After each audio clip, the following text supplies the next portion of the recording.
A mechanical man will be more than that. More than just a hired hand. Can't you see what this will mean to the world? He'll relieve men from dangerous jobs in all lines of hazardous work. There'll be no more deaths from cave-ins and mines. No losses from construction men falling to their deaths from skyscrapers. He'll take his place in these and many other positions where men lose their lives daily. Why, carefully directed, he'll be the greatest insurance to world peace that has yet been thought of.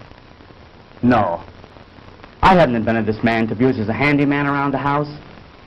Of course, I didn't mean that. No, Madge. The mechanical man will be the answer to our future national security. I'll build thousands of them. Can you see an aggressive country attacking any country which has an army of steel men who can't be killed? But, Dr. Morton, I thought you were interested in this purely from the scientific point of view. And I am. But if I can give the world more, I'll not stop there. Now, Frank, don't get excited.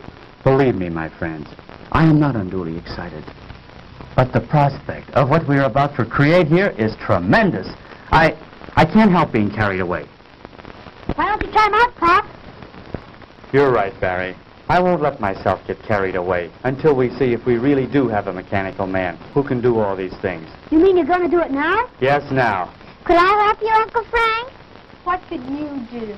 Well, Uncle Frank said we were all going to help him. Didn't you, Uncle Frank? Well, yes, I did, Janet. But I'm afraid there's nothing you girls could do right now except give us your moral support. Is there anything I can do, sir? Yes, James. Would you connect that line for me? The one over there on the other side of the bench. Right. And, John, if you hold this left arm in place, we'll make that final adjustment we were about to make before Mrs. Morton come in. Higher. Certainly, sir. Can I help too, Pop? No, I'm afraid not, son. You stand over there with Mary and Janet. There'll be plenty you can all do later on. Oh, gee, I don't ever get to do nothing. You come over here by me, dear, and stay out of your father's way. Oh, gee. I think we've got it. That should do it, Dr. Morton. Well, I guess that just about gets it, sir. Good, good. Now we'll see if all our work has been in vain. Here, give me a hand. Oh, Betty, we didn't see you come in, my dear. Darling, you look so pale. I'm all right, Jim.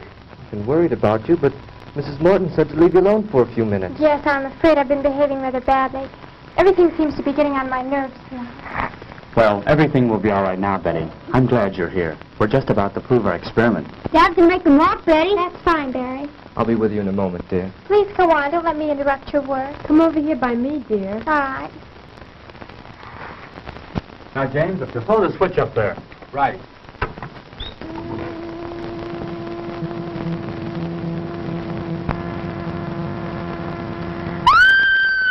Quick, James, the switch. What is it, Betty? Tell us. It moved. It moved. Yes, I know. I was just about to set the man up and start him walking. But did you see that expression in his face? No. No, I don't know what you're talking about. There's no expression in his face, Betty. He's just a mechanical man. But he looked at me. I swear he was staring at me. There now, dear. You're all upset again. Come with me. Oh, I'm sorry, but I... Better take her upstairs, Madge. Give her a sedative. I will, Frank. Come with me, dear. All right. Shall I come along? No, James. I think it's better if we go alone. Dr. Morton, do you think that... No, she'll be all right, James. Now, let's get back to where we were.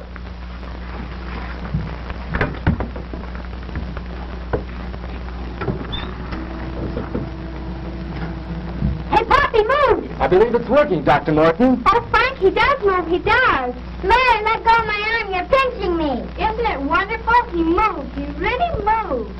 Now we'll see how he reacts to my directions. Oh, Frank, he almost seems human. Yes, this exceeds my wildest hopes. He's strong, too. Just feel the resistance in his arm. I can see what Betty meant now. I could swear I saw him sneer just then. That's nonsense. This is a man of steel, John. He has no mind, no willpower of his own. You're all overwrought. As you know, he's controlled by voice impulse. Take one step forward. Wonderful. Wonderful. Now walk forward. Return to the bench. I said return to the bench. Stop him, James. Back. Back to the bench. Oh, so that's the way you want it.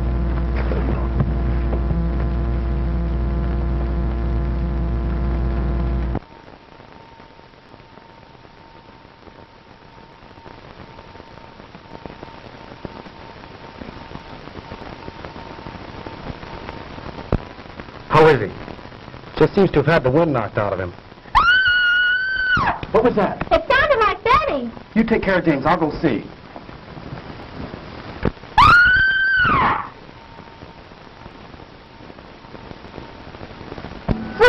Frank! Madge, what is it? Oh, it was terrible, terrible. The mechanical man. What about him, Mrs. Morton? He came into the room where Betty was resting. Go on. And he scooped her up in his arms and he carried her off. I came running down here as fast as I could. Come on, John. We've got to stop that thing. Yes, sir. Oh.